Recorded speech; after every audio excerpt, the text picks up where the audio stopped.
So you want to be a millionaire. You want to get started in real estate investing. Maybe you're busy full-time job raising a family. Maybe you think it's too hard out there. Well, folks, good news. We're going to talk about all of that and more. We're going to talk about the simple process of becoming a real estate investor, a great real estate investor. We're going to tackle some myths that just simply annoy me about the real estate market. But first, folks, let me send a huge thank you to Meet Kevin. Meet Kevin is hosting a millionaire summit this weekend with the likes of Kathy Wood, Ben Mala, and more. And he reached out to me and said, Michael, would you like to come talk? Originally, we had planned to do a presentation, which you are about to see in a minute. But it looks like Kevin would rather have a fireside chat, which is totally fine by me. But since I created the presentation, really spent a lot of time crafting it, I thought I would share it with the world today. So again, folks, this is the presentation that I was going to deliver at Meet Kevin's event before we tweaked it into a fireside chat. So let me bring it up. Let's just go through the presentation. All right, so hopefully you can see that now. Let me make it a little bit bigger. Let me get rid of myself. All right, so one rental at a time. So the goals for my talk were very simple.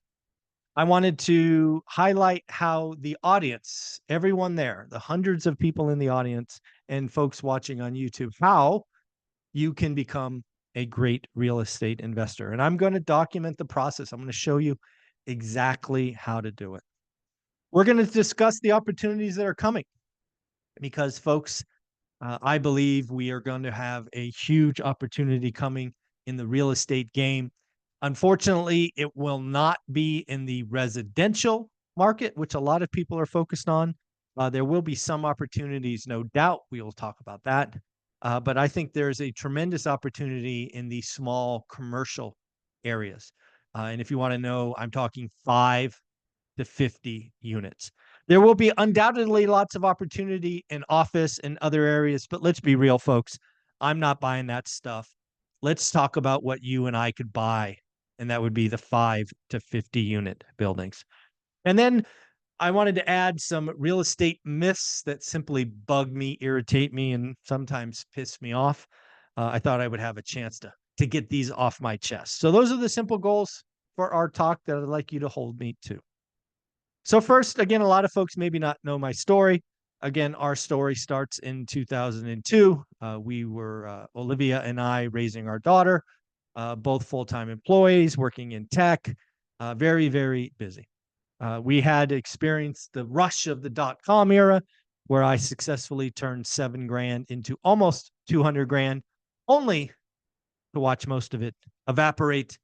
I'm sure some of you have had similar experience. It's not a good feeling. Next, after deciding to do real estate, I wasted a year. I don't know if anybody else has done that, but I spent a year looking in the wrong market. I chose to follow the advice of so many, which was invest in your backyard. And frankly, my backyard, the Silicon Valley, is just too expensive. It was too expensive in 2002, and it's way too expensive in 2024. So again, we also started this journey in 2002, which means I have experience before the crash. I saw the crazy run up. I took action to get away from it, to get out. So again, I am someone that not only saw the crash coming, I am someone who took action. And if you want the full story, of course, you can get the book One Rental at a Time. We document how we got out in time. My simple goals was never to be the biggest. And frankly, I just wanted 4 single family homes. That was our big goal. Just thought if we had 4 single family homes that it would make our retirement better. And then finally, folks, we did write this amazing book, One Rental at a Time. You can get it on Amazon. You can go to Audible. There'll be links below in the description of this YouTube video if you want to click on one of the Amazon links. And again, a friend of ours, a friend of the channel, Dion from Dion Talk Financial Freedom, was gracious enough to narrate. He narrated this book and the second book. So again, folks, I share this very quick story to really highlight that we are perhaps just like you, raising a family, didn't discover real estate till we were 30, lived in an expensive market, challenges. So if you want to get the full story, go get the book, One Rental at a Time. All right. So here are my 5 real estate beliefs. And I think it's important to share my beliefs with you because my beliefs will really hopefully highlight why my opinions are my opinions. First, real estate investing is never easy. I have been doing this since 2002 and it's always hard. I know there's a lot of people out there that think it's hard today, and it is hard today. But again, to this point, it's always hard. You want to talk about hard? How about when the banks won't lend to you? That's hard. How about having the courage to take action when everybody thinks the world is ending? That's hard. Um, how about buying in a bubble? How about selling at the top when everybody is still getting in? Right? It's always hard, but it's also worth it. Next up, opportunity is everywhere as the market slows down and pain builds. I want you to really hear this and hopefully feel this. We are now experiencing a real estate market that's slowing down. Inventory is building. I want you to remember, as an investor, you make your money when you buy. And you most often make the best deals from somebody who is a motivated seller. Congratulations. Motivated sellers are going to get easier to find as the real estate market slows down. You can find busted Airbnbs. You can find frustrated landlords. You can find somebody who has to sell, everything. And then if we talk about commercial, they have the added advantage of having loans reset 3, 5, 7, 10 years. You have a lot of syndications who did lots of stupid things with short-term bridge debt. You have a lot of equity wiped out. There's a lot of pain coming in the 5 to 50 units, in my opinion. I believe, and it's why I want all of you to understand that I think you can become a great real estate investor, is because real estate investing, at least how I believe it, is a skill. And because it's a skill, it can be practiced. It can be honed. It can be perfected. You can get good at it. And once you have the skill of becoming a real estate investor, you can take it anywhere. I always equate real estate investing to golfing. If you've ever picked up a golf club, the first time you do, it's an unusual swing. You miss the ball, you ground the club, you skull it, just all of these things.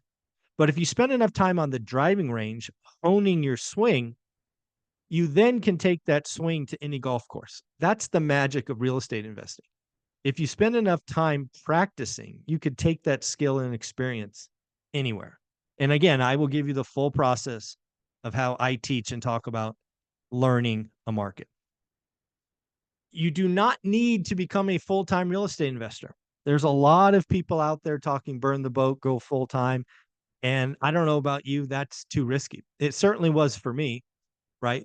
30-year-old married with child with bills to pay. I wasn't going to that just wasn't an option. And again, remember from the very first or second slide, I talked about our goal was getting 4. I believe you can be a full-time employee. You believe you can, raise a happy family. I believe you can be a, good husband, good wife, whatever it is, and still learn real estate investing. Again, we will talk about the exact process here in a minute. And then finally, boring one rental at a time is sexy. Yes, I know Airbnb arbitrage, syndications, flipping, wholesaling, all of this stuff is sexy. It's sizzle. But folks, one rental at a time, done right, one a year, one every 2 years. It's just the way to wealth, right? You want to wholesale? That's just another job. You want to flip? That's just another job. You want to build wealth? Buy one rental at a time and hold for a decade. Okay, why do most people fail? Number one, you're too busy. You're too busy. I get it. Life's tough. But if you want to get good at something, you got to give something else up. And maybe several somethings. And as you'll see in a minute, I'm not talking about a lot of time. I think it's done 20 minutes a day. That's all you have to do. Again, what do you want? Yeah, all the greats gave up lots of things to become great at their thing. It's just how bad do you want it? How bad do you want it? What can you give up? What can you do to find 20 minutes a day? Next, you have too many options. My goodness. You are out there trying to do all these things, balance 7, 10, 12, 15 plates at a time. Folks, when you're a millionaire, and maybe more importantly, when you're a multimillionaire, then you can diversify. When we're building, you got to become good at one thing. Get good at one thing, right? Then you could branch out and do other things. Man, real estate investing. How many of you are trying to do Airbnb and Burr and this and that? Folks, slow down. Get good at one thing. And then finally, your friends. Maybe said better way, your network. Suck. I don't know about you folks, but you need to monitor your network, right? You need to figure out who you're spending time with. If you're out of shape, go get 5 fit friends. And guess what? You'll be the 6th. You want to be a millionaire? Go find 5 millionaires and you will eventually become the 6th. If you want to become a deadbeat loser playing video games and talking crap online, guess what? Go do that. I can't tell you how important this is, but some of you need to fire your friends. You need to get in new networks. Now, again, we're talking at Meet Kevin's Millionaire Summit, so hopefully you finding friends here, right? You want to be around people that are doing what you're doing. You want to get 6-pack abs, get around people who have 6-packs. You want to become a marathoner, get around marathoners. It's just that simple. And then just because it irritates me so much, please audit your social media feed. The algorithm is giving you what you told it you want. Stop blaming the algorithm. You are the creator of what shows up. You need to block doomers. You need to block if you get scared or fearful or any of that nonsense because of your social media feed, you need to have extreme ownership and own that. You did that, not the algorithm. The algorithm has no feelings. The algorithm is giving you exactly what you told it you want. Block those people. Okay, now we're going to get into the process of how to learn real estate investing. Number 1 is you have to get a buy box. Let's talk about what that buy box is. Buy box is a very focused search criteria. I'll give you my search criteria from 2002 to 2005. 93703, single family homes, 3 or 4 bedrooms, 2 baths, 2-car garage, single story, between 1,200 and 2,000 square feet, something like that. Now that buy box is very, very focused. Why? Because I wanted to have a search criteria that would only produce 20 to 40 active listings. Anything less than 20, it's too narrow. Anything more than 40, it's too broad. I wanted to be able to look at this buy box every day and go through the list very quickly. Again, what is a buy box? Focus. But here's the other side of focus. It's permission to ignore everything else. Folks, you can't learn real estate investing by looking at an entire city. My story began with me wasting a year in the Bay Area. We then go to Fresno, California. Never lived there, didn't know anyone. Frankly, didn't spend a night there for 20 years. But at the end of the day, I had to get very narrow to learn the market. And then I had to stay focused for years. At the 3-month mark, certainly by the 6-month mark, I knew that criteria, that market, better than anybody else, including agents in Fresno. And why is that important? Because it allowed me to identify great deals very, very quickly. So again, step number 1, requirement, must do, get a buy box. Number 2, you need to look at it daily. I don't care if you just bought something. I don't care if you don't have money. I don't care.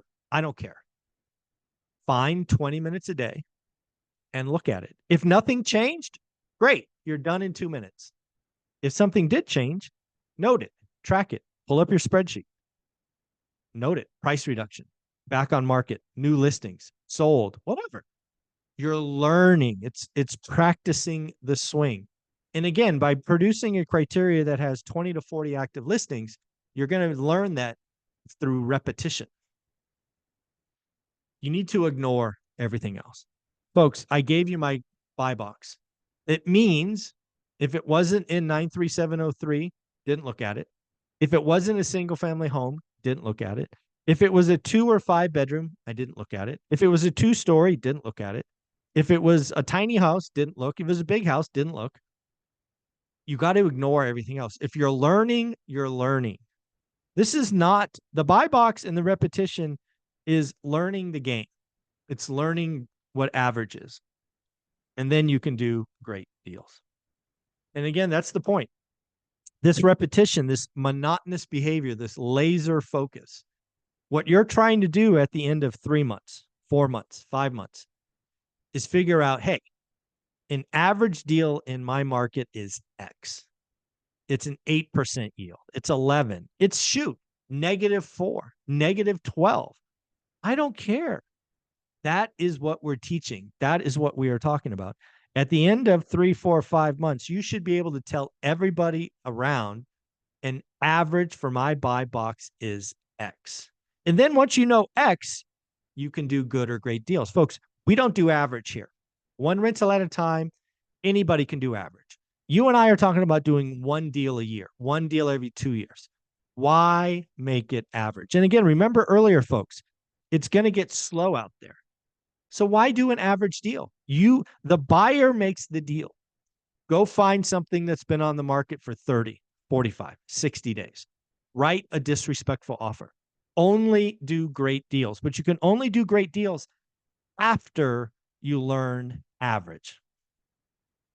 Again, your goal is to write great offers. Learn average, write great offers.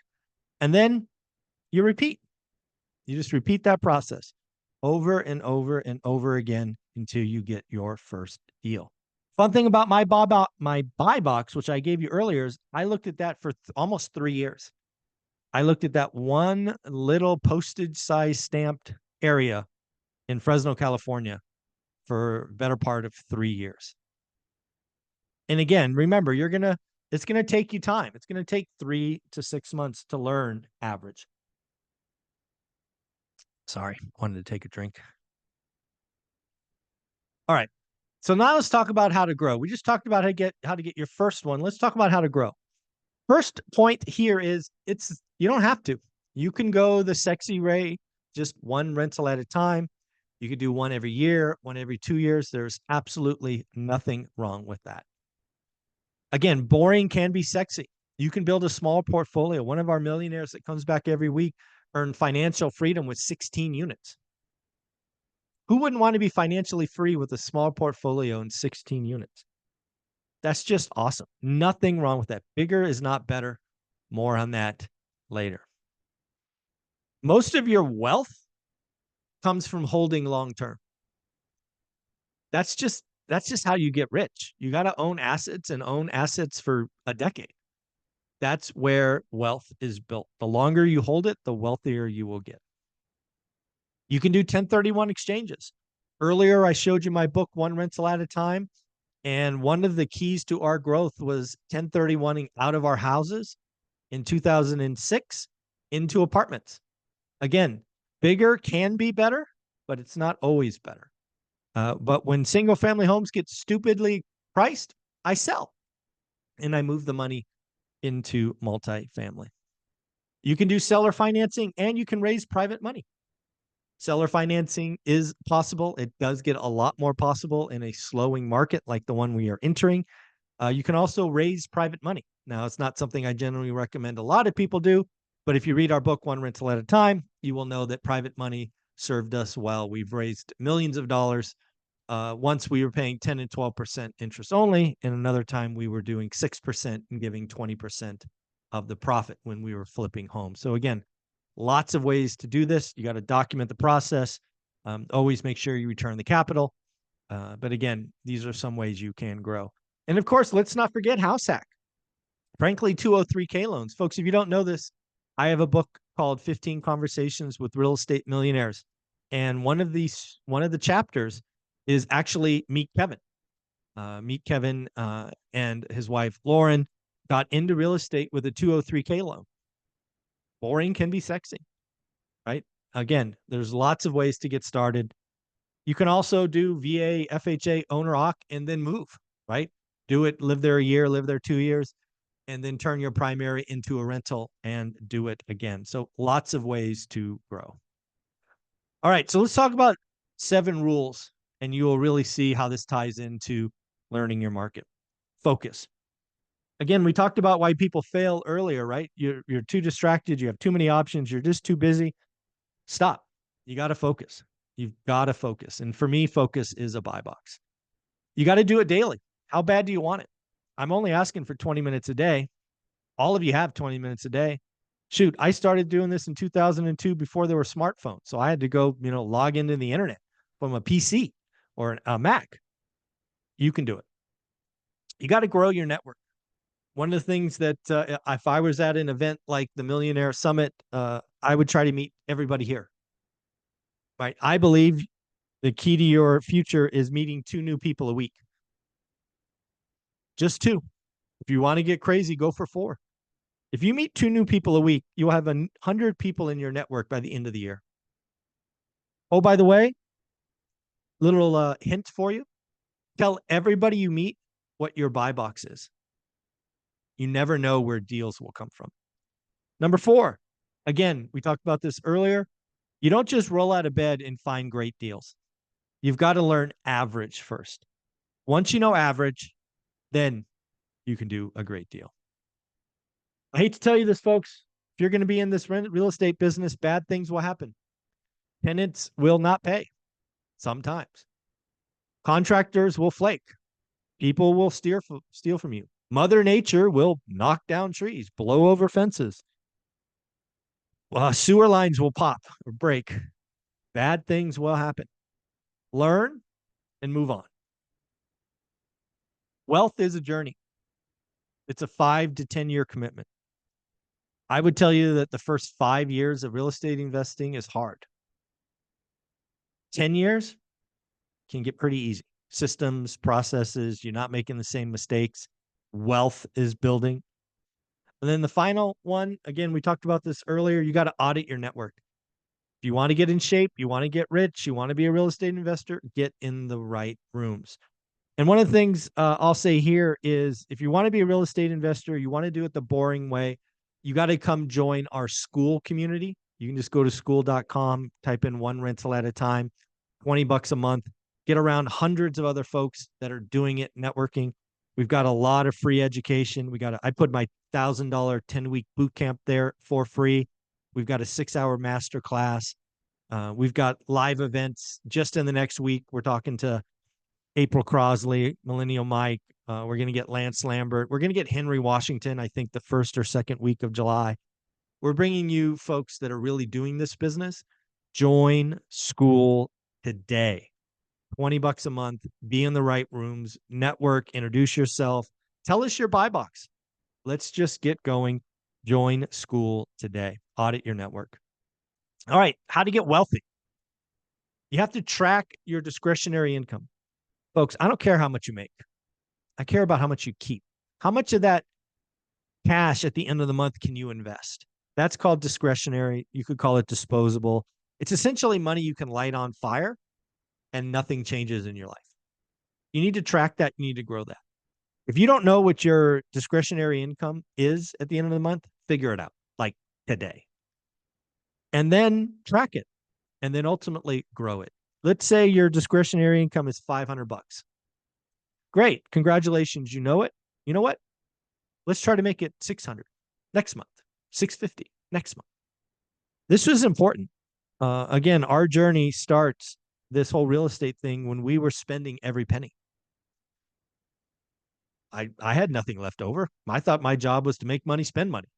It's how I acted. I was a financial idiot. I was a financial, just, I was dumb. I was so dumb.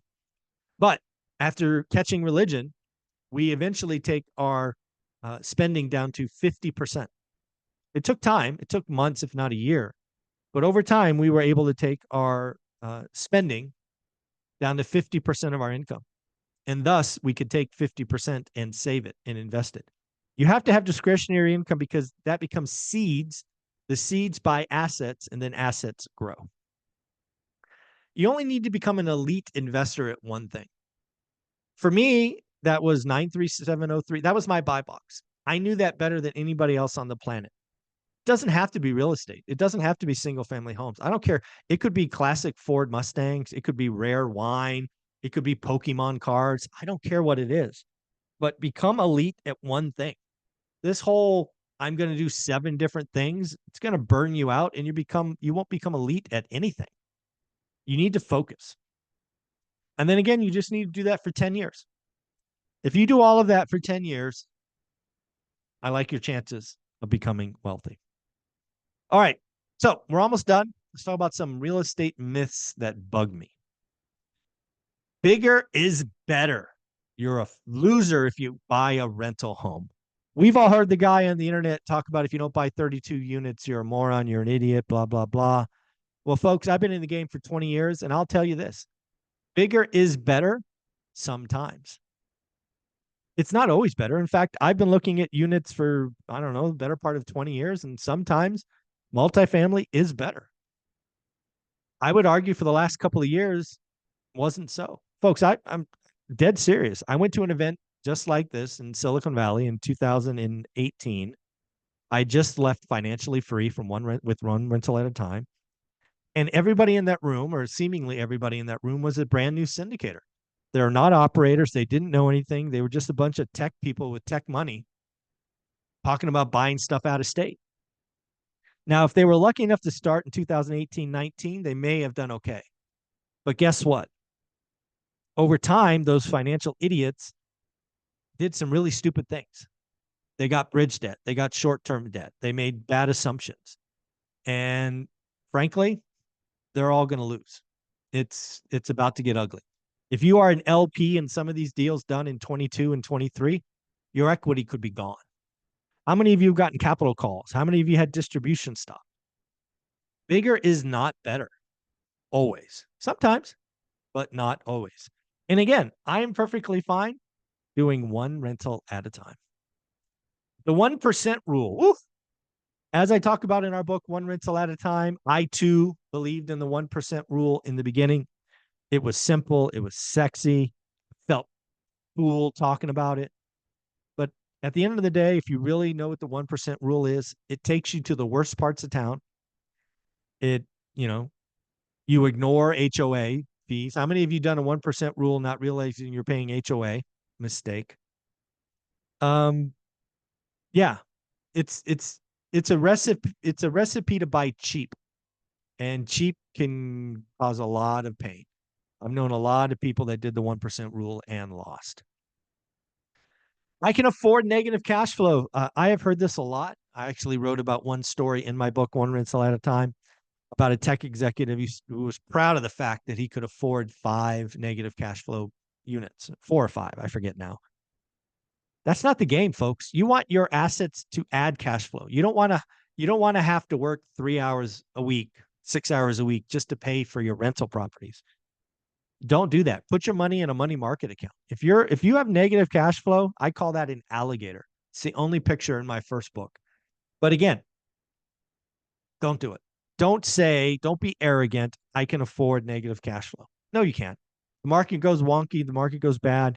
You will be like my friend who just let those properties go, destroyed his credit. So some final thoughts. I believe all of you in this room and watching this on YouTube can be successful real estate investors. If you slow down and focus. You can't do everything everywhere, but you can do one thing really well. It's all about daily discipline. And daily discipline is why a lot of people will fail. They just don't have it. Oh, I'll look on Saturday. No, you won't. And even if you do look on Saturday, you won't understand what changed Sunday, Monday, Tuesday, Wednesday. You get the idea. Again, you have to have discipline, and discipline leads to momentum, and momentum leads to learning. You will have bad days. You will miss deals. You will make mistakes. You will lose money on a repair or an expense or whatever. Keep going. The sacrifice is worth it. Again, 15 years of sacrifice, of living on half our income. It's worth it. Keep going. And then at the end of the day, folks, I want you to know that I believe in you. I hope you believe in you. Slow down and focus. And again, I believe you've got this. Again, folks, thank you very much for listening. Hope you enjoyed this. If you want more, we do produce daily content on YouTube. It is called One Rental at a Time. You can follow me on Instagram. I have a website, One Rental at a Time. I actually have a 54-year spreadsheet, which allowed me to call the housing crash in transactions, not price. It is free and valuable. You can go get it there. Follow me on Twitter, X, whatever you like. Again, Michael Zuber, One Rental at a Time. Thank you very much for your time. I hope you enjoyed that. Again, I believe in you. Join the school community. It's something I'm focused on. I want to bring you millionaires every week. We're going to do some live streams there of myself answering questions. Lots of free education. It is the place to network. If you want to be a real estate investor, join school today. Later.